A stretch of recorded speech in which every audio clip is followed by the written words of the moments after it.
Welcome to Real Estate Grad School. We coach experienced real estate agents to create and build the habits and systems that rapidly increase your income, build your team, and allow you a much greater peace of mind. I'm Rich Levin. I've been coaching experienced real estate agents for over 20 years to exceptional success. Come and learn. So the first and most important piece in negotiating is this. Well, I guess before we get to that, let's talk about what is negotiating. That'll help us introduce this first and most important piece. So what is negotiating? It very simply, in residential real estate, which is what we're talking about here, it's the interaction between two parties who want to agree to buy and sell a home. So in residential real estate, it's the interaction between two parties, most often the buyer and the seller, who want to agree to buy and sell a home. It's just a conversation, it's just a discussion between two parties, offer, counteroffer. It's an interaction between two parties, most often buyer and seller, who want to agree to buy a home. Now, there's a lot of other negotiations. We negotiate with sellers over the list price of the property. So that's a negotiation between the agent and the seller over the list price of the property. Same definition. Interaction between two parties. Most often this time it's not the agent and the seller who want to agree on the list price of the property. The commission and the length of the listing. It's the percent of commission or the amount of commission and the length of the listing between the agent and the seller, etc. to come to an agreement. It's the offering price of the buyer. What do they want to offer? And negotiating with them to get their offer up if you need to. The conversation and interaction about inspection approval. Buyer does the inspection, has some things they want to either approve it or for repairs or amount for repairs. And there's others. We're actually in a business full of negotiations. Even a negotiation between an agent and a broker over their commission, between two agents over the commission on a transaction. There's unlimited number of negotiations that we're in this business. So becoming a more confident, stronger negotiator is very important to your success and your confidence. There's something about negotiating that has caused many people to feel insecure about it. So I'm going to work to remove that insecurity from you. I understand it. It's not a mystery to me. I felt the same way for years and years and years.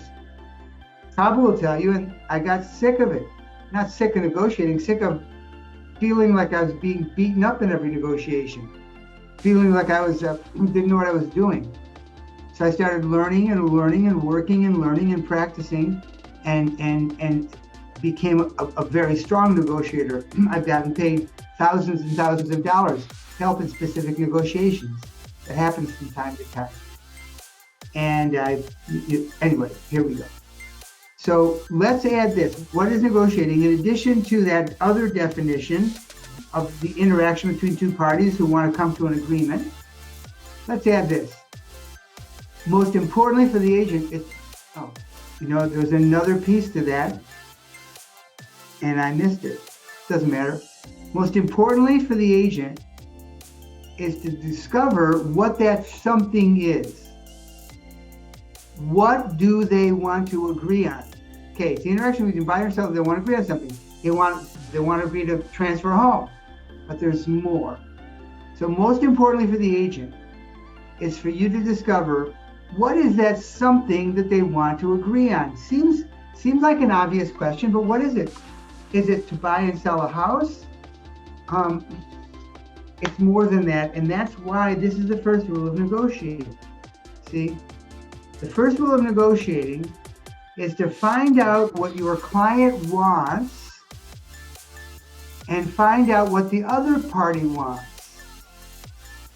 And here's the great key, greatest key, the key to great negotiating. And that is find out where they're going, why they want to make this move, when they want to get it done, what's important to your client and the other party. Most agents miss this.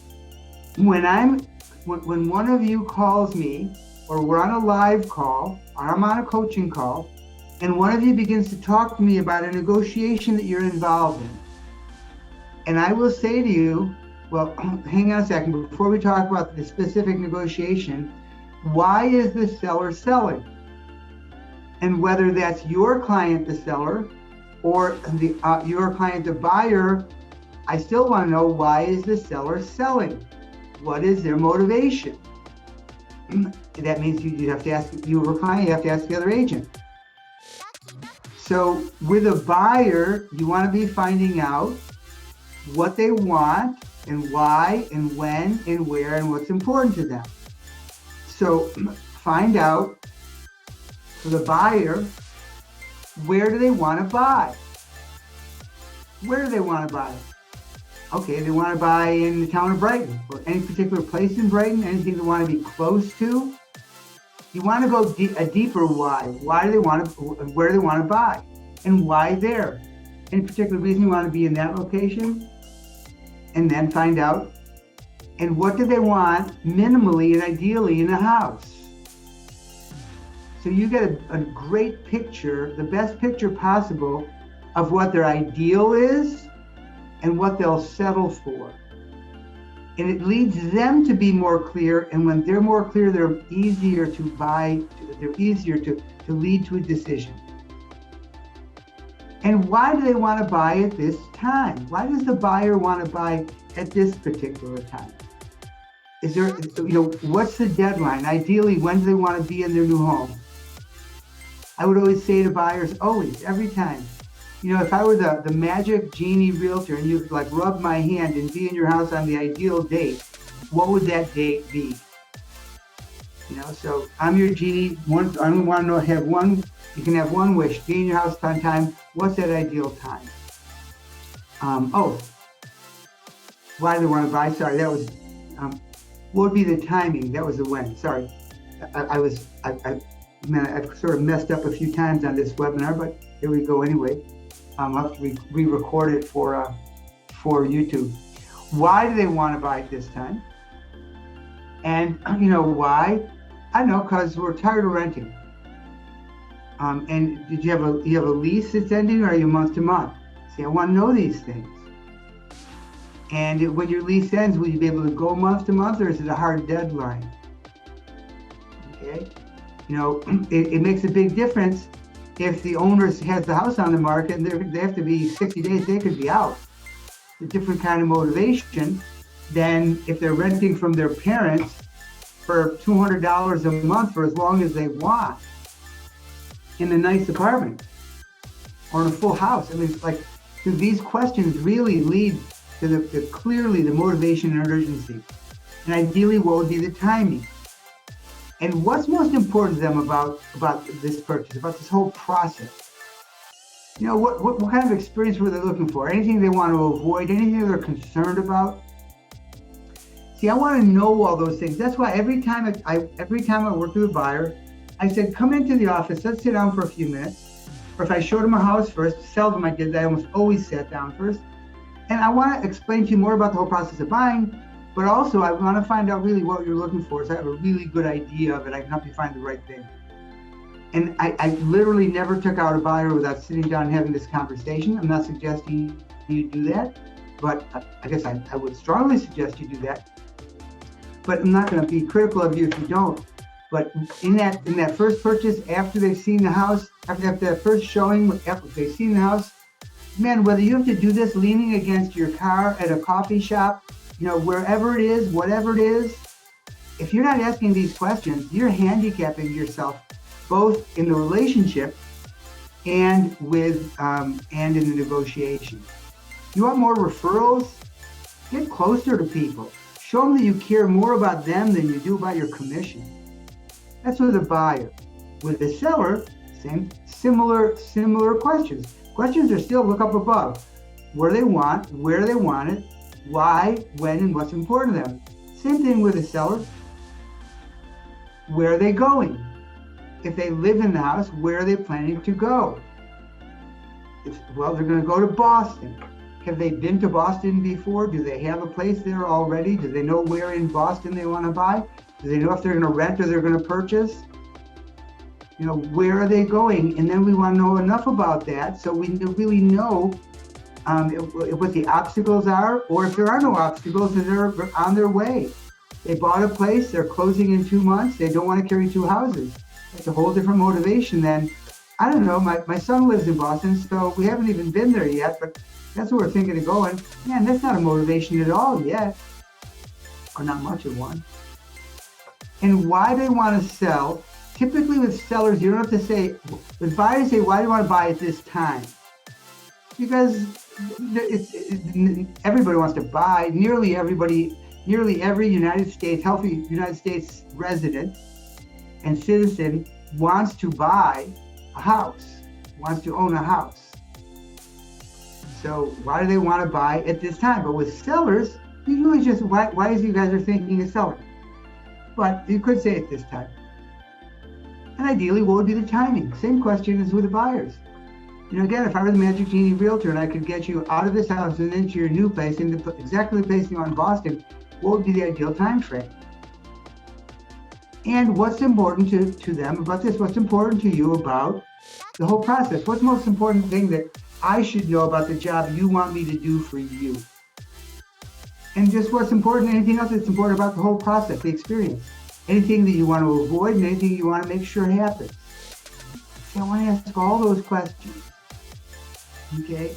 Because those questions, this information, what they want and where and why and when and what's important to them, this information makes you a more confident, stronger, and more successful negotiator in every negotiations of the transaction and every negotiation of your business. Many times I've helped agents negotiate either with their broker, or if they're changing offices, negotiate with their new office.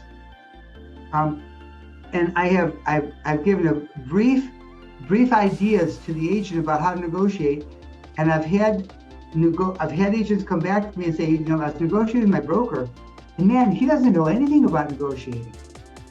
So here's the agent. They go into the negotiation with the broker over their commission, and they're controlling the negotiation because they're a stronger negotiator just for a few minutes with confiding with me or discussing with me just a few minutes. They have more negotiation skills than their broker does. Silly, just crazy. But negotiation isn't taught very well in our business and to real estate agents in general. And so it is a skill that you can have that'll far exceed most of your competitors.